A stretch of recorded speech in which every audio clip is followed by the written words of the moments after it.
Somehow my dad was a very core Hindu, and my mom eventually she became Christian, but the marriage was always a chaos, and they always had arguments, fights, and there's just so much of frustration. My dad has said, let's end our lives, and I'll get a poison and we'll take it and we'll die. So that I met a guy, we fell in love. I got married. From the marriage third day, he started hitting me. So he used to slap me often and also twist my arm like this. The abuse got so severe that he dragged me with my hair, and he had his foot on my throat and tried to choke me. I was always in an anxious state of life. Every day I needed God, but the God who always answered me was silent now. And I came out of the house without a single dollar in my hand. I just said, God, you're going to take care of me. And I just walked away.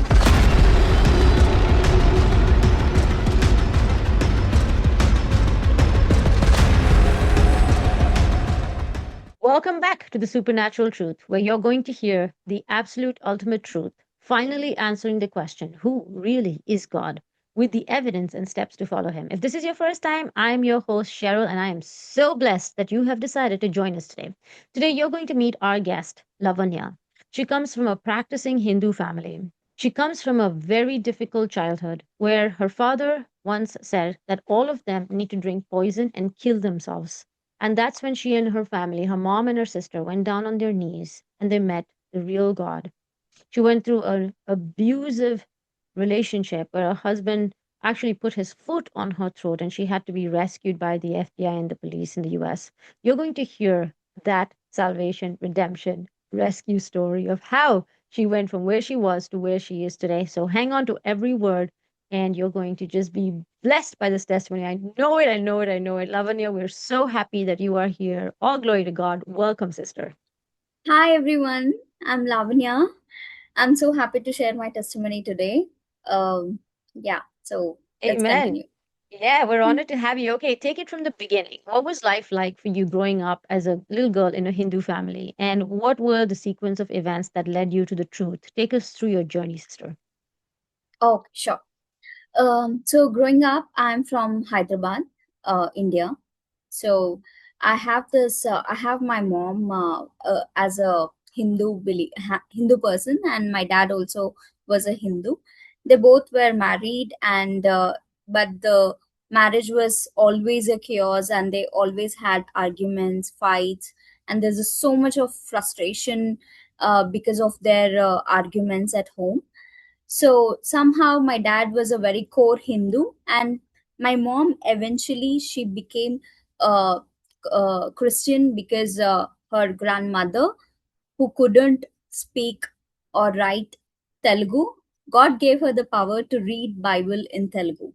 So eventually my mom became a Christian, a secret believer, and my dad on the other side, he always have worshipped Hindu gods, and we did this Ganesh Chaturthi every year, and reading all the, there is a notes that we read every Ganesh Chaturthi that we do.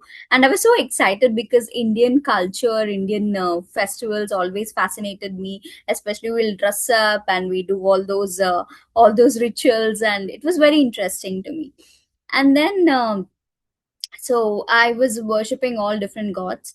And God, my mom always has, whenever my dad he left for tours, office tours, and he always used to go on office work. And as we me and my mom and my sister, we my mom used to tell me to pray to Jesus every day when we were sleeping. So that was little part of my life that I was introduced to Jesus. And also my neighbors who were Christians, they used to tell about the Lord. And I was still sailing on all the boats. Now I'm following all different gods, and so one time my mom and dad, they were arguing so much that my dad has said, let's end our lives, and I'll get a poison and we'll take it and we'll die. So that was very hard, and we were crying.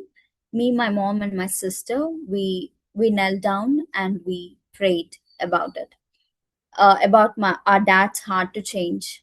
And eventually, that was the very initial thing that we have noticed, that there is a change happening in him and in our family. Slowly, the fights are getting reduced. And then and my mom was unwell one day, and I chose to believe in Jesus, and I just prayed for 3 days, and she became fine. So that's how I felt like, okay, there is something that has changed, and I don't want to sail on all the boats. I just want to stick to one God, and I chose Jesus at that time. And then I from my schooling onwards, all I have experienced was love from people. My teachers used to call me Diana, and they always, I have experienced love from family and relatives, friends, everyone around me. And love was everything, because love, I felt, was the safest thing. And I felt like God also loved me so much. And I Because everything that I prayed used to fulfill. Like, I have asked every little thing I used to ask, and treated Jesus like a genie in my life. And so that was my childhood, growing up. And so in my plus 2, I met a guy who is an orthodox unbeliever.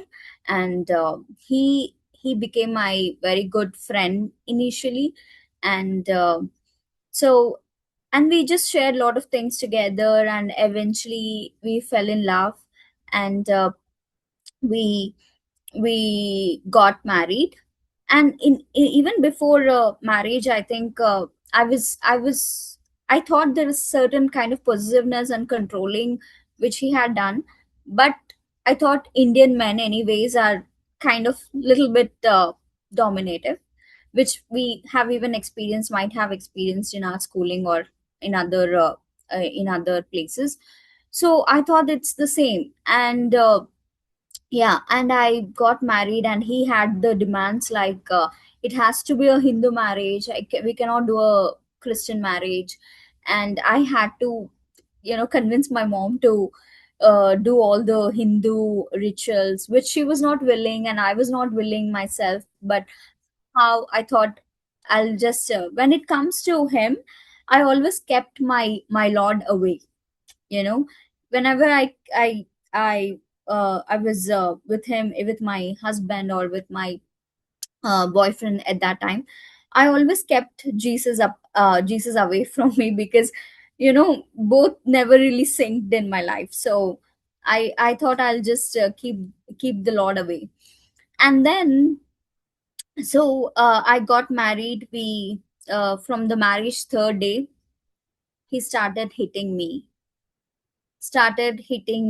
because according to him, I can't do anything that is right. Like, I cannot cook properly, I cannot talk properly, I cannot sit properly. So everything that I have done was a problem to him, which so that really kind of shocked me to even realize that I had to experience abuse from right from the marriage third day. So I didn't tell anyone. I just prayed about it, and within a month, I left to the U.S. And we lived in Oklahoma. Oklahoma, and this was in 2019. And we moved to Oklahoma, and we got this COVID at that time. The COVID has hit the nations. And we have this Black Lives Matter, which started at that time. So just the time that I came to the US. So it was all US was all like US was already going through all these issues at that time. And most of the time, me and my husband, we lived at I mean, we stayed home, and he did not really go to office as much. And every day, there is so in a week, almost 4 days of 5 days, we used to fight or argue. Only 2 days he used to give me we used to have a gap there, and we used to have good time. And this was really like this is I was always in an anxious state of life. Every day I needed God, but the God who always answered me was silent now. He was not doing anything. I mean, not doing in the sense, he was silent in my life. God was silent in my life, and I needed him the most at this point of life, but he was very silent. And I just didn't understand whom to talk, because I didn't have anyone in the US except one of my uncle who was busy in his own life. And I just couldn't share my life, my story, my abuse, my pain to anyone. So so I made Bible reading and praying my habit every day, because I needed God every day. My every night, my day ended with tears. My nights ended with tears, and there was so much of abuse. So there's no big issues that has happened, but day to day, as I'm cooking, there are some issues. As we're standing and together cooking, there are some issues. So he used to slap me often, and also twist my arm like this, and hold my jaw like this, and my gums and teeth used to bleed every day. So it was so much that I had to take. And then uh thankfully, he did not force me to do any Hindu rituals after marriage. And he kind of, though he was objecting me from praying to my God, there are times that he always used to okay allow also. So so I started also worshiping. I didn't know anything about worship at that time. All I so as long as I was in India, God has fulfilled all my wishes. And but I never really got close to him.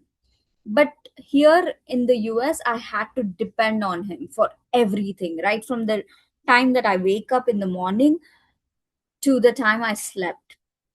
Every minute I needed God, because the abuse was that severe. So so one day, um we had to he got a job in Wisconsin, so we had to leave from Oklahoma. And as we were packing stuff, I put all the kitchen stuff down, and I was packing those. And we he just came and said, why didn't you put like the powders aside, or the glasses aside, and the pickles aside? That's how you're supposed to pack. So I said, see, now that I have put everything down, so let's just pack, because we don't have time. And that led to an argument so severe that he he took a wine glass, and he hit himself on his head right here, and the blood was oozing out so much that the entire carpet turned to be his blood. Like it has blood all over the carpet.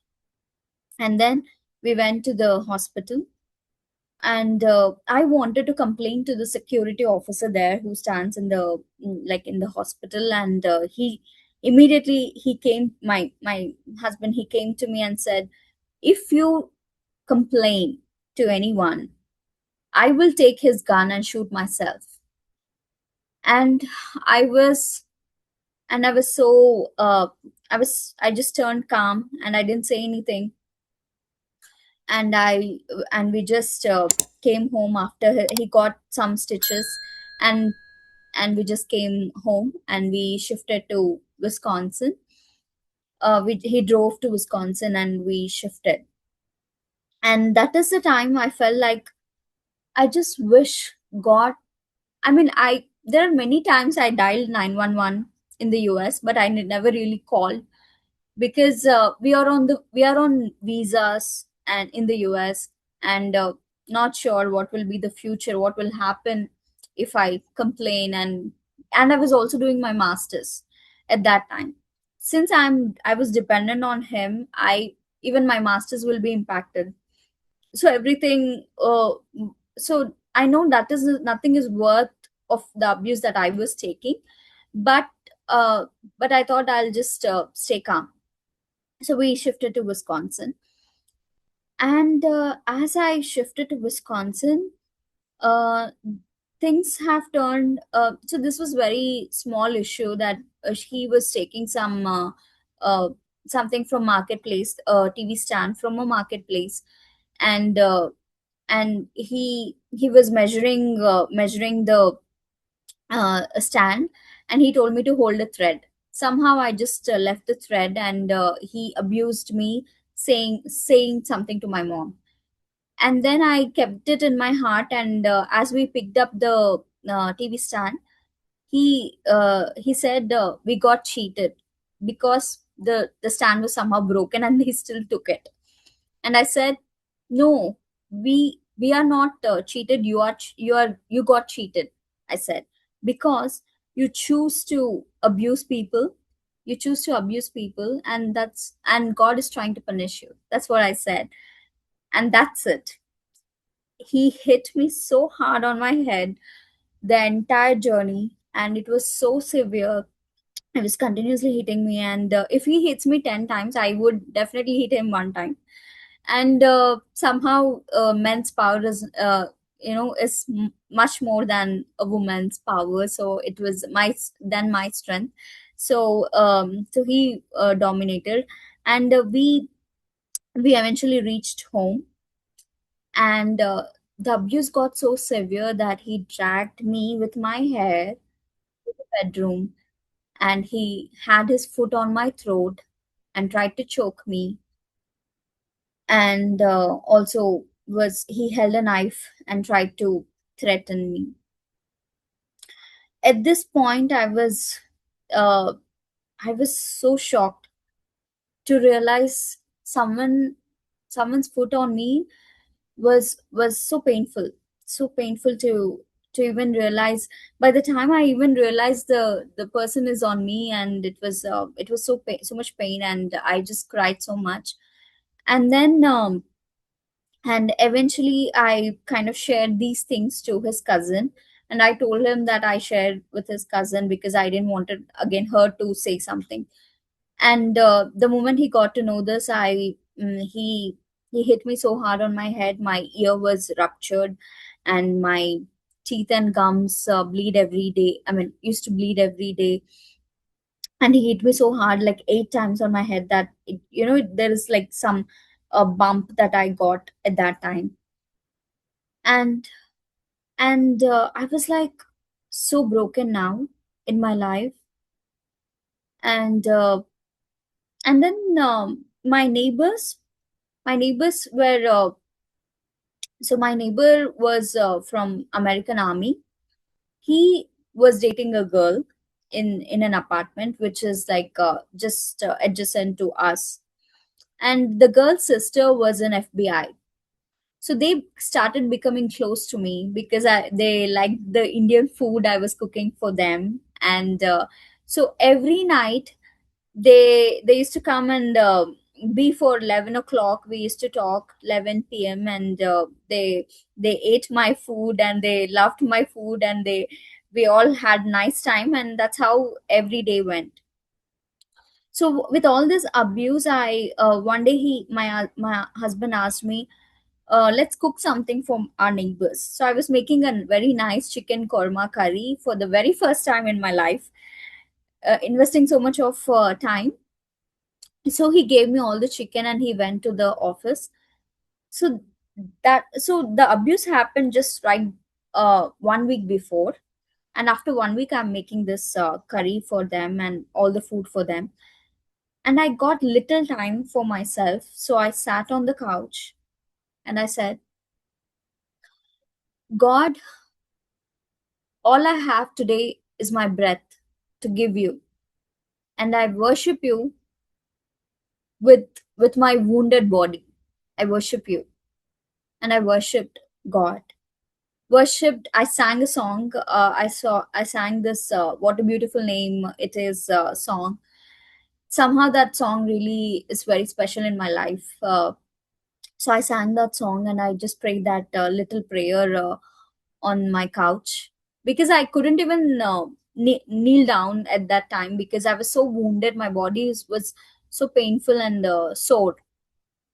And I prayed it, and I immediately started again getting back to cooking. So as I we all so I gave the food to my neighbors, and I took all the food to their house. Once after I took the food, and he joined, my husband joined us, and we all started talking. Somehow the conversations led to led in such a way that my neighbors understood he is controlling me. And usually we talk until 11 o'clock in the nights. But that day, the conversation since were leading to that leading in that direction, he didn't like it, so he said let's go. And at 9:30 only he started saying let's go to home. So since it's like just adjacent, there is like a walk pathway to our house. So as I was standing right at the front door, he said, he just threw the door keys, and he said, "Come, come." I mean, he was about to hit me again. I didn't have the energy to take any more beatings or anything from him anymore. So I immediately ran to their house, shouting their names, and I just ran to their house door. And so my neighbors were watching everything from the magic eye that they have to their door. And immediately the guy, he opened the door, and he said, and exactly the position was that I'm standing like this, and my husband was on me, trying to kind of choke me. That's how he's trying to threaten me. That was the position. And my neighbor, he came and he said, "Dude, you're doing wrong. This is wrong." And immediately the girl, she said, "Come inside." And she came, and I went inside, and she hugged me. For the very first time, I just poured out my heart to her, and she hugged me. She was there with me in my pain, and I was crying profusely in front of her because somebody heard me. And they took me the girl took me to her mother's house.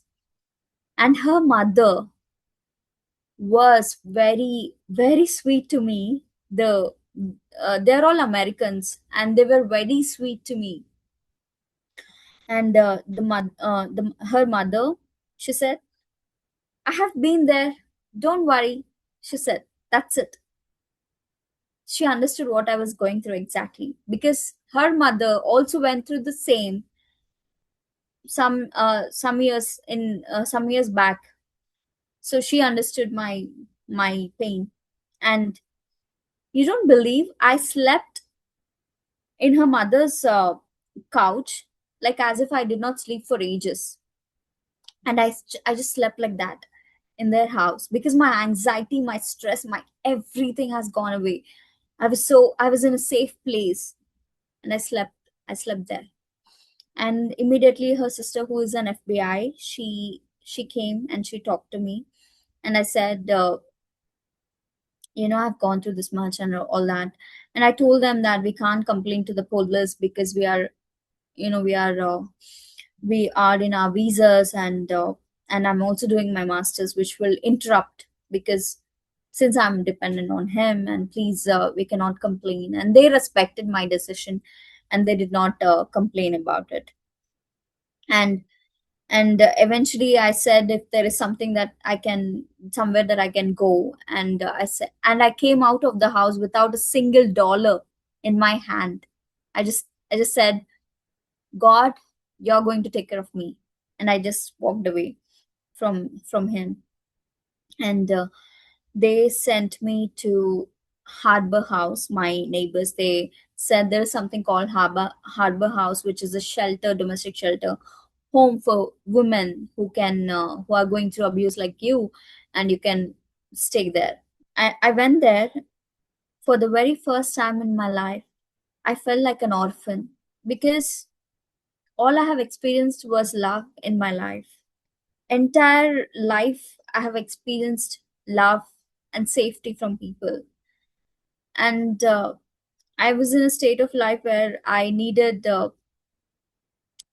people, but I felt like an orphan because in the harbor house they gave they gave a they gave a room to me, they gave everything to me, they gave food, they we have everything there. We have gym, we have food, we have unlimited of everything, but I was still alone, and I felt like an orphan. And and then I told to myself, I have to learn to trust God, because he rescued me from so much pain that I've already gone through, and no one could have done this better than God. And I told to myself, and I went to my from there I went to Oklahoma to complete my masters. And marriage is very important to me, regardless of what I was going through. I always It's been 6 months now that we were separated, and marriage was important to me, so I invited him to my graduation. And he said he changed and all of that. And so eventually we again went to Wisconsin, and I told my neighbors that I came again. And so so this time, my anxiety returned, the abuse returned. And one day the same thing where was happening, where he was choking me. And this time somebody knocked our door, and he opened the door, and there were three police who came. One police took me down, and one police was talking to him. And I shared everything that has happened in the US. They understood the scenario, they understood everything, and they took him that day. That's when that's when I so that's when I was so relieved, because the right people have now known exactly what has happened. And my neighbors, who again FBI and American Army, they gave the witness statements to the police, what happened initially and what happened now, and what's been happening all along. And then the police took him to the jail. And then that's when I was like, I came home, and I read Bible, and I asked, what is my life, what is happening, this is not normal, whatever is was happening is not normal, and not for a girl to take this much in life. And and then I was going through my daily portion in my Bible, and that's when God gave me Romans 3:4, wherein God said, "You will be proved right in what you say, and you will win your case in court." So this is Romans 3:4 God gave me, which kind of gave me goosebumps at the time, because I felt like He's right beside me and talking to me, you know. And and I told my family about the verses that I got, and the everything, and they were like shocked to even see that God talks this directly. And if you remember, I talked that my neighbors were Christians, and so she is in Canada. Somehow we could get in touch with her. I could get in touch with her and share my life, and she was like saying, God is talking to you very directly, Lavanya. You have to be very happy about it. And I was like, yeah, yeah, that's true. And then so I had to leave the place, the house, because we got an eviction notice because of the police and all that. So I have to be leaving. Once I leave, then he can come and really vacate the house. So that's when I didn't have anyone in the US, so where would I go? So I went to the so I just since I got graduated, I wanted to work. So I just approached an Indian employer, someone, and who said that they have an office in Iowa, which is right below to Wisconsin. And he said to come to the office in Iowa. So right before I was starting to pack my luggage and leave, I asked people for help, like Indian people, like his friends and his people. Some of them helped him, some of them like, no, no, no, see, find someone, you'll find someone, and they're just saying that, but they're not helping. And that, and I cried so much because they're not even seeing me. Like, people are like, all his friends are thinking and believing that I'm the problem in all of this. So they're not willing to help, and I didn't know anyone to get help.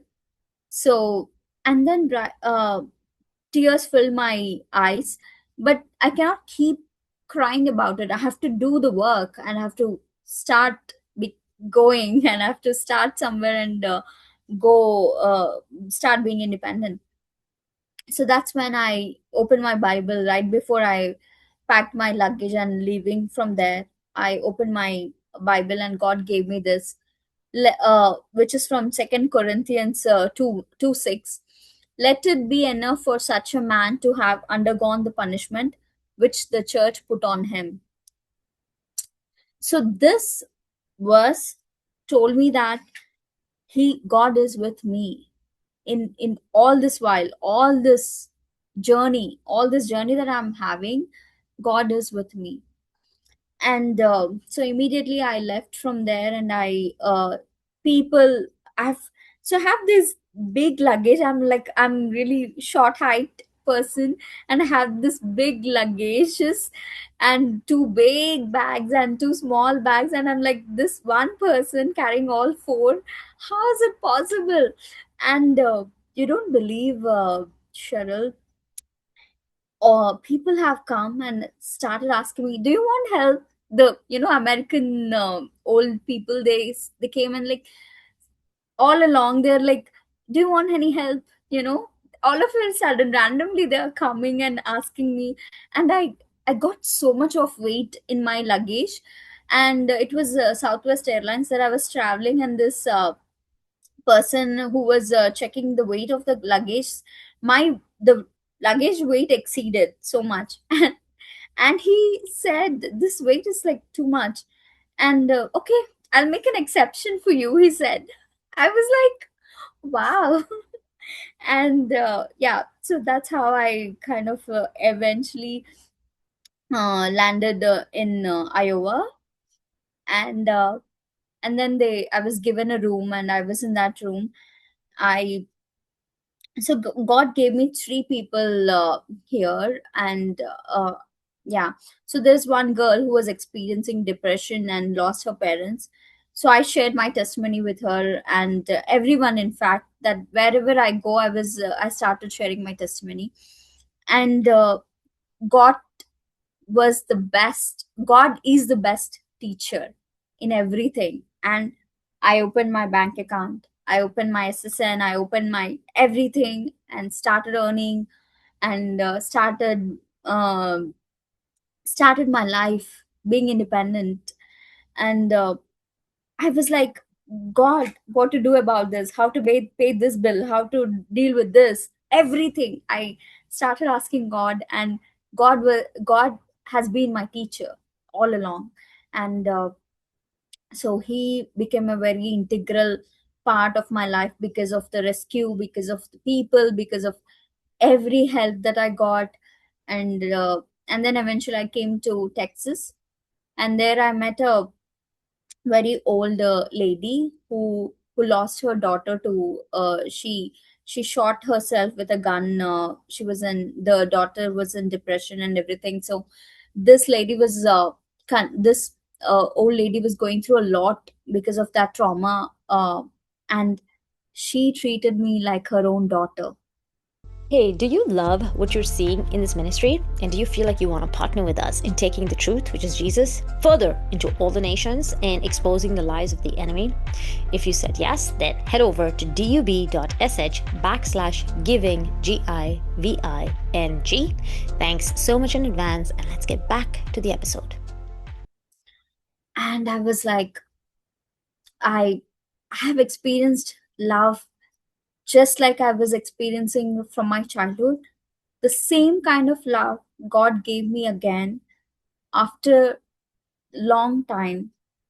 And she took care of me like her own daughter, and we always went to the church together, smiled together, ate together, sat together. So that's how she came in my life. So so I was missing my family so much in the entire journey. So after like it's been like 6 years that I've seen my family, so I thought I will get all of them including my sister. And my sister had this depression for some time, and I was not really sure if everyone would get, my parents and my sister included, everyone would get visa or not. And I prayed about it, I fasted about it, and and three of them got visa last year. And so they came to the US in last year February. I spent amazing time with them, much needed time, much needed hugs, much needed testimonies. And only one thing that I've asked to the Lord was to share my testimony to my dad, explain everything in detail, how God has made me depend on him, how he rescued me, how he put the people, right people in my life, everything. And and he came to the church with us in the US, and I praise God for that, for this change. I know he may not be believing yet, but he experienced the love people have showered me in my life, and how God has truly been with me in the entire journey. I got a chance to explain to him, and I explained him, and I asked God one last thing. Please let us pray like all family. I want, this is my dream, to all of us to sit and pray as a family. And right before leaving to India, he also came and prayed with us. And I was we all were holding hands together, and we prayed. A dream come true in my life. And yeah, so we, wherever I go, I share my testimony. And God has said these verses that I would want to share is 1 John 5:9, which says, since we accept human testimony, God's testimony is greater, because it is the testimony of God which he gave about his son. And which tells me that I have to, testimonies are very important, and how God has rescued, because it's so deep and so deep. And also God gave me this verse, that if I have to write any book, or if I have to share my testimony with my mouth, how do I do it? And that's when God said, 2 John 1:12, I have much to write to you, but I do not want to use paper and ink. Instead, I hope to visit you face to face and talk. So so wherever I go, I talk to people about it. And in the entire time, I didn't wanted my husband to also suffer in jail and everything. So it was 2 years of time that court has taken time to uh, solve the case. And so I chose to forgive him. I wrote a letter to the judge that I would forgive him, and the judge also, I think, have considered it, and he did not really given any jail time or prison time for him, and they forgave him as well. Um so and one thing is, forgiveness is not a one time thing. Forgive and forget, people say, but it is not that. We have to choose forgiveness every day, because every day is a new challenge, every day is a new day, every day is a new thoughts. And forgiveness that I have to choose every day, which is what I'm doing currently. The wounds are deep, but God has healed the most part of it, and He's a God who gives new hearts to people, I believe. And yeah, that's how He rescued me. And one thing is, I think one of the church people, I've been asking God, what is it that is important in a person? And that's when God said, this God gave me this verse, which is Galatians 5 to 5:23. But the fruit of the Spirit is love, joy, peace, long suffering, gentleness, goodness, faith, meekness, temperance. Again, as such, there is no law. So we, everyone, have to be filled with fruit of the Spirit, which is very essential in life, to in relationships or in anything that we do. So we have to be looking and we aiming for fruit of the Spirit. So yeah, so this has been my journey all my life. And I became, so God taught me one thing, from looking God from like a genie point of view, to learning to depend only on God for everything. He taught me life. He taught me life because I was in a very safe shell when I was in India, because with I was with my parents. Though I was working, I was in a safe place. But in the US, we didn't have anyone, and every minute I had to depend on God, and that's how God rescued me. So this is my testimony. This is so powerful, Sister Lavanya. Thank you so much for sharing. A lot of people who are watching are thinking, is, like you said, you had many gods, you were sailing in different boats. Is it possible for a Hindu or a Muslim or a Sikh or a Buddhist or anything, New Ager, to believe in Jesus and somebody else? Or from your experience and your walk with God, is Jesus the only way? Yeah. So I'll tell you one, the things that I've noticed. So as I was, whenever I believed other gods and Jesus, I used to believe all gods. And whenever I'm shifting from believing Jesus and again going back to the rituals or doing all the pujas and believing other gods, I used to get headache. And I've started observing this for 3 times, and that's when I felt like something is going wrong. I have to i have to believe in only one God. And how Jesus is the only way, for that I would say that he is. So there is a righteousness and a justice that we humans seek in life, and that righteousness and justice can only be given by Jesus, because he himself has gone through so much pain in life, and he knows exactly how wicked humans can be in life. And so he's the only one who can understand and really redeem us from that. And also, if you remember, I was saying my neighbors who were Christians, they used to come and watch Christian movies like the Jesus crucifixion and everything in my home. And I was seeing that movie. I I was anyways. I was very. I was in my. It was my childhood, so I was crying about it. And then one thing I have realized very lately in my life, that he has experienced all this, but I'm crying. So that means he's already talking to humans based on our emotions, which is the first way of interaction. Even before we say something with our mouth, emotions are the first way of interacting to someone, I felt. So that's what makes it different. That is so powerful, sister. After following Jesus and deciding, okay, Jesus is going to be my only God, how would you say that your life has changed? What has Jesus done for you and in you? Yeah. So so I had many desires in my life, like at least until up before my marriage. I was like So I was asking this and that, and there are many things that I have asked to God. So one time I will share the small, very slight small testimony that I had.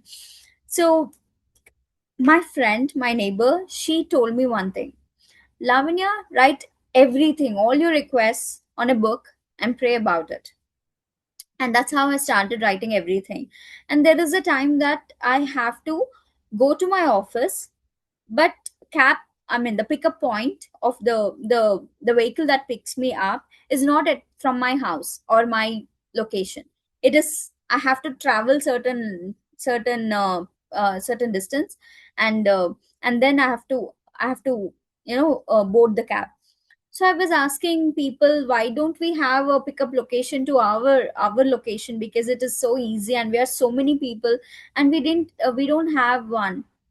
And they said, oh, we have been trying for 5 to 8 years, and they have not given any pickup point for us. And I immediately started writing. I wrote, God, I need a pickup point right from my house. I want a pickup point. And then I prayed about it. So after my training, it's been like 1 or 2 months of training. Right before I hit the production floor, I get an email, and I see there are new pickup points that have been added, and my location is the new pickup point.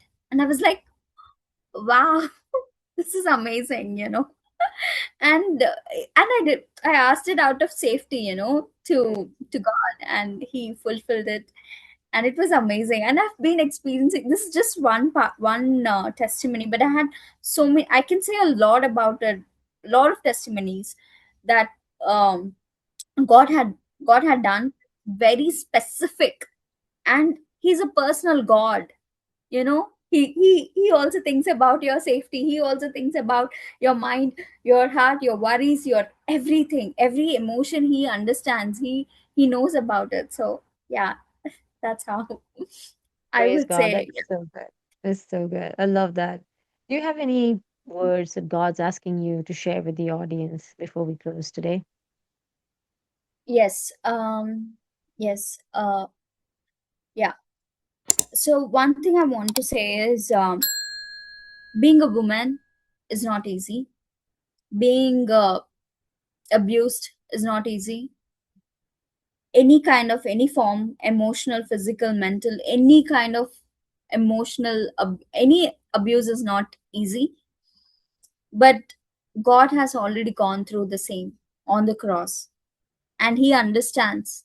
He truly understands your pain, your emotions, your everything, your expectations, because humans cannot meet expectations.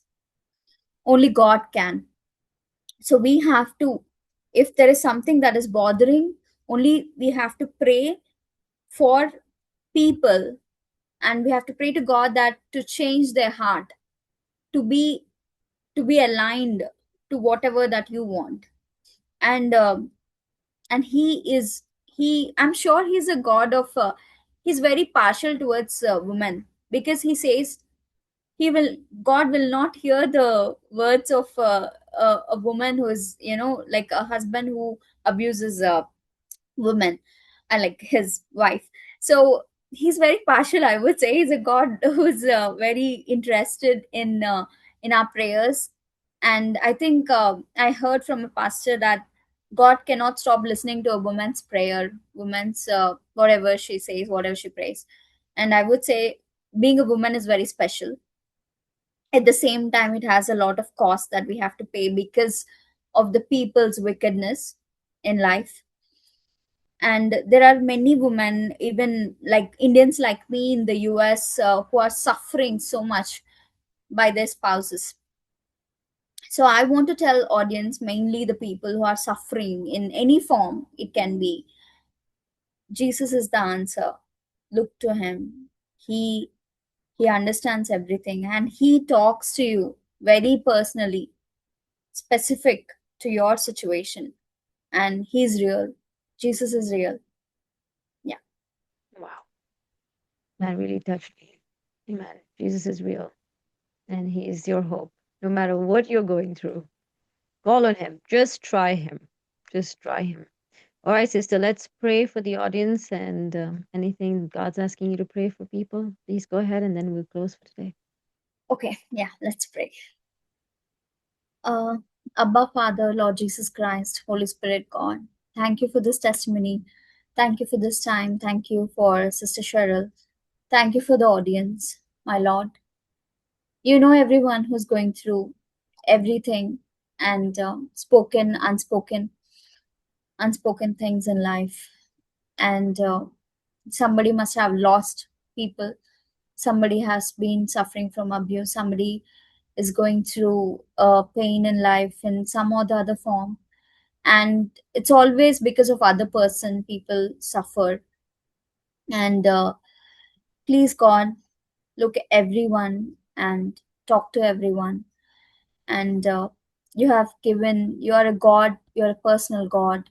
You have already done many miracles for many people.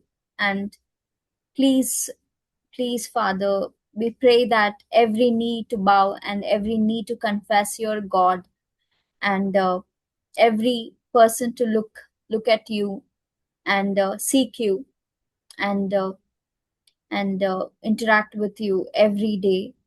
And God, please, I pray for redemption to all those people who are suffering in life through any form. God, look at them. Just as you've rescued me, I pray for their rescual, their testimonies. Bless their testimonies, bless their time. And there is a purpose and a reason for everything that we go through in life. And nothing is a fluke, my Lord.